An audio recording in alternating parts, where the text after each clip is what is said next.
What's up, Broncos country? Welcome back inside the UC Health Training Center for today's edition of Broncos Now. Team reporter and host Sydney Jones here. And coming up on today's episode, we'll hear from quarterback Russell Wilson and head coach Nathaniel Hackett as they spoke to the media today. Plus, I'll have the latest injury report, and Phil Milani joins the show. All that and more coming up.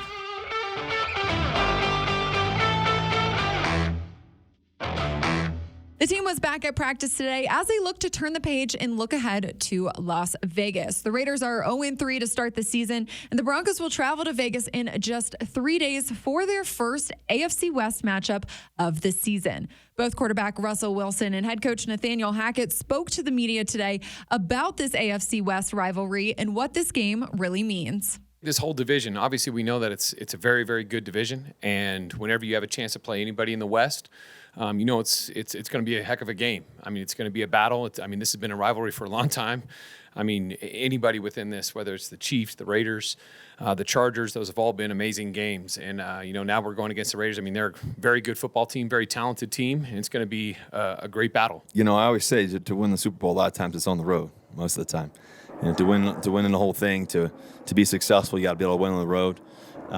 He's got to be able to win on the road in division, everything else. This is a really good football team. The record may not show exactly what their circumstances are, but it's a really good football team. A lot of great players, a lot of all-star type players.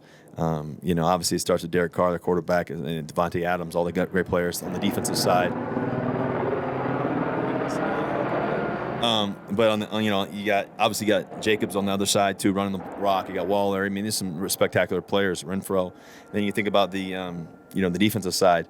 When you think about Chandler Jones, number 55, man, he's a wreck, man. He's been killing guys for years. He's gotten me a couple times here and there. You think about Abrams coming off the edge. What a player he is. You think about Max Crosby. Those two guys. That's the heartbeat of their team. Just how ferocious those guys play the game. So, it's going to be a great matchup. It's a great battle. Great environment. I've been there before. It's a special location, and it'll be great. Coach Hackett went on to discuss what he hopes to see from the team this weekend, specifically this offense. Scoring a lot of points and scoring in the red zone and converting on third down, getting a good run game, good pass game, good balance between the two of those. I think that's what we're aiming for, and we have yet to really, turn it on, I think. And right now it's a lot of self-inflicted wounds. I think that's the positive thing. I think it's about us as a group. It's about me as a play caller first and foremost, and then getting Russell in a rhythm, getting the running backs in a rhythm, everybody in a rhythm to be efficient and also be able to get explosive plays. We've heard Coach Hackett talk numerous times about the newness of this offensive system and how long it might take for this unit to really click. Russell Wilson was also asked about that today, and he detailed how he approaches it. I've said this to you guys once before. I think each game has a history of its own. A lot of times we want to look at in the collective, moments and everything else. I go back to each game. We had the first game where we felt like we really could have, finished that game off in the right way. We had some penalties in that game. That game's really attributed to penalties and turnovers. That's football. Second game, we had one of our star guys go down. We had to kind of change some things up and adjust. We had a couple of touchdowns that we thought were in there and not. And so, and then last night, it feels like last night, but Sunday night, I think I could have played better here and there. And then also too, I think just from an overall standpoint, we're playing against one of the best. I mean, I've played the 49ers for years. Told the guys on stage, on Tuesday, it's going to come down to the wire. It's going to come down to the fourth quarter. It's going to happen. These guys are really good. They're talented, and to know that that's kind of how it panned out. But I told the guys early in the week too, we're going to win the game, no matter what happens. We're going to win the game. We're going to pull through, and kept telling the guys that in the game. And so in terms of where I think we're headed and where we're going, we're so close. There's so many, like just the deep ball to Jerry. We almost had that one. Just so many different other moments throughout these games. And so the great part is that we have the work ethic, we have the focus, we have all that. And we're excited. We're excited because with our defense, how elite they're playing, how great they are, how amazing they've been. I can't wait to when we turn it around and how great it's going to be, because we could be really unstoppable, and we really believe that, and we're going to be. And it's just you take one day at a time, one moment at a time. You don't look at the whole end journey. Yeah, you just look at the moment right now, the next play, the next moment. And last but not least, punter Corliss Waitman was named AFC Special Teams Player of the Week for his performance in Denver's 11-10 win over the 49ers. He spoke to the media today and discussed what this honor really means to him. It's awesome. I mean, it's my first real deal award, so it's definitely surreal. I mean, my teammates helped me, of course, Boone and Isan keeping those balls outside the end zone, so it feels good. And as we wrap up the top news of the day, let's take a look at the injury report. Head coach Nathaniel Hackett updated us on a few guys. Defensive tackle DJ Jones, guard Dalton Reisner, wide receiver Tyree Cleveland, outside linebacker Jonathan Cooper, offensive lineman Billy Turner, cornerback Darius Phillips, and outside linebacker Randy Gregory all did not participate in practice today. Outside linebacker Aaron Patrick, safety Caden Stearns, cornerback K'Wan Williams, offensive lineman Quinn Miners, running back Melvin Gordon, outside linebacker Baron Browning, defensive lineman Mike Purcell, and safety PJ Locke were all limited. Now let's dive a little bit deeper into today's news. So joining me here inside the Broncos podcast studio is fellow team reporter Phil Milani. Phil, thanks so much for joining me today. Sid, it's an honor to be here on a special episode. Of course, it's your birthday. Yes. This is the birthday edition of the show. Happy birthday. Thank you so much, Phil. It's an honor to have you on my birthday edition. Thank you. We're having a party. We are. Well, Phil, there's a lot to talk about today as the Broncos turn the page and look ahead to their first AFC West matchup of the season. The Raiders, they haven't won a game yet this season. Do you think they might look a little bit better than that record shows? I think they're a better team than 0-3. They're the only 0-3 team in the NFL. I don't think anybody was expecting that, but it kind of shows you how things go in the NFL. Some very close games, that could go either way. They've just come out on the wrong end, but they got a lot of talent. I mean, Davante Adams, obviously, probably the best wide receiver in the NFL. We know what Derek Carr is capable of. He's had some really great games against the Broncos over the years. They got a good running game. The defense is improved. They've got some good guys in the secondary. This is a pretty good team, a team that made the playoffs last year. Yeah. So an 0-3 start was surprising, and I'm sure they're going to be hungry come this Sunday. Yep, they definitely will. You mentioned it. Derek Carr and Davante Adams, going to be a tough matchup there. We heard from head coach Nathaniel Hackett today and about his relationship with Davante Adams, obviously spending a couple years there with him in Green Bay. What did you kind of take away from that, Phil? I mean, he's got so much respect for Davante Adams. When you get to coach a guy who's got that much talent, I think that you know when you're in the presence of greatness. And Davante, he is that. He's the only player in the NFL to catch a touchdown in each game so far this season. He's got 3 on the season. And then he's got the most touchdown catches since 2016 in the league. So I think he's got 72 since 2016, which is insane.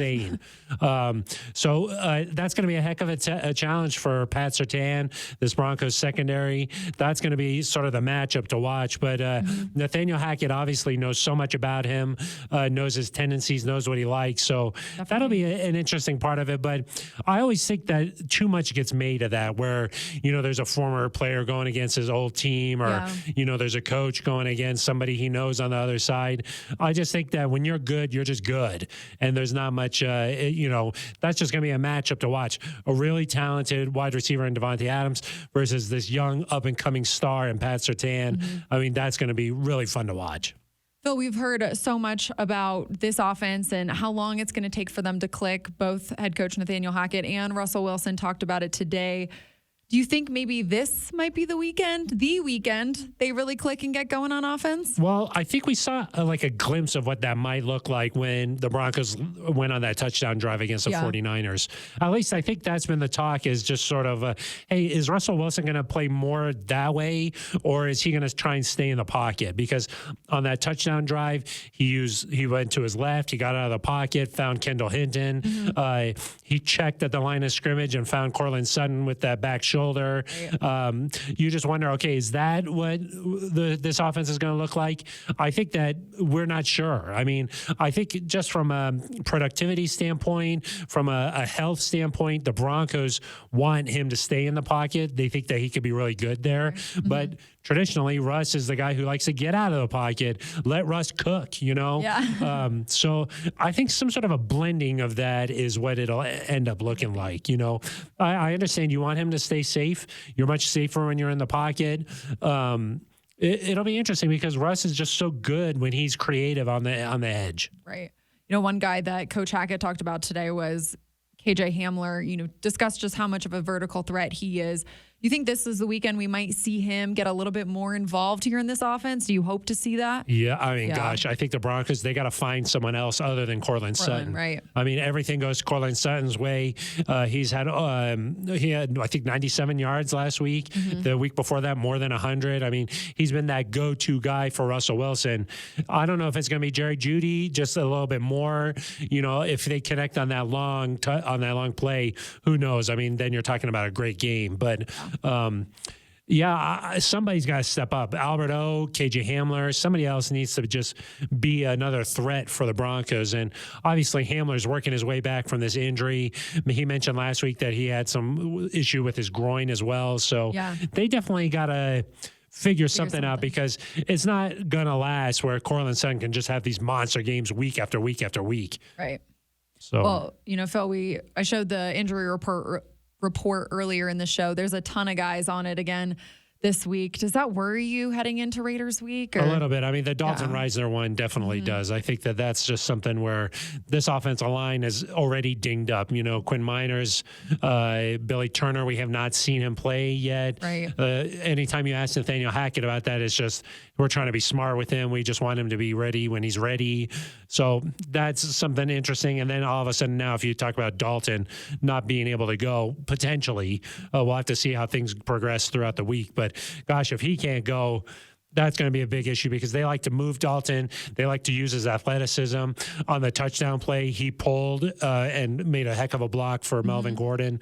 So I do think that Dalton is an important part of this offensive line and a line that's already banged up. For sure. Yeah. Fingers crossed for all of those guys on the injury report. The last one for you here. One thing I thought was interesting was that during Russell's press conference today, he talked about this State of the Union that he gives every week to these players. On every single Tuesday, he calls the players in. What were kind of your takeaways from that? Well, the first one is just that it happens on the Broncos players' day off. Right. And he's like, yeah, it's not mandatory, but then he kind of was like, but it is mandatory, So I think that's leadership. It's important for the quarterback to be able to have that sort of command. And I think it is good to just have a weekly check-in and be like, look, guys, here's like where we are right now. Yeah. He said that guys already watched all the tape, and it's like just holding guys accountable. I think that's just an important thing. And that kind of leadership, it's hard when you've got a young quarterback or maybe an unproven guy. It's hard to just demand that respect. But definitely, when you got a guy like Russ, that's the sort of the perk of having a Super Bowl, Pro Bowl kind of guy there with Russell Wilson. Guys just respect him, and they do the extra little things that it takes to win. Yeah, it's great to see him lead in that way. Phil, appreciate your time today. Appreciate your insight. And looking forward to the rest of the week before we head to Vegas. Happy birthday. Yeah. Oh, my gosh, Vegas this weekend? I know, Vegas for my birthday. Oh, my gosh. They couldn't have planned that better. Yeah, exactly. Thanks, Sid. Well, thank you, Phil. And before practice today, we heard from several players around the locker room about this matchup versus the Raiders on Sunday. Just trying to get our hands up, trying to get in the way of different stuff, trying to be so great in the run that they force them into those deep passing situations. But for the most part, like you said, we've been playing them, get the ball out quick, trying to get our hands up. They cut on the edges and stuff like that. So it's a little frustrating. So our main thing is just don't get frustrated and just keep playing. Just establishing, dominance in the division. We all know who's been dominating in that division. We've, over the previous years, I think, our organization has dominated that league, so we want to get that back. It's been on my mind for the last 6 years. Anybody that's been here for the last 6 years, we know how important it is for these divisional games. We play them twice a year, so we want to start off good and go out to Vegas and get that W. You just got to prepare the right way, game plan the right way, understand tendencies, and just understand the game plan, and just fit right in the scheme. So I just feel like when you got those type of receivers with that type of caliber, you just got to understand the strengths and weaknesses, and just utilize the game plan, and just fun altogether. Well, that'll do it for today's episode of Broncos Now. Broncos Country, thanks so much for tuning in today and every day. I hope you'll meet me right back here on the Broncos Podcast Network and YouTube tomorrow evening for another episode. I'll see you all then.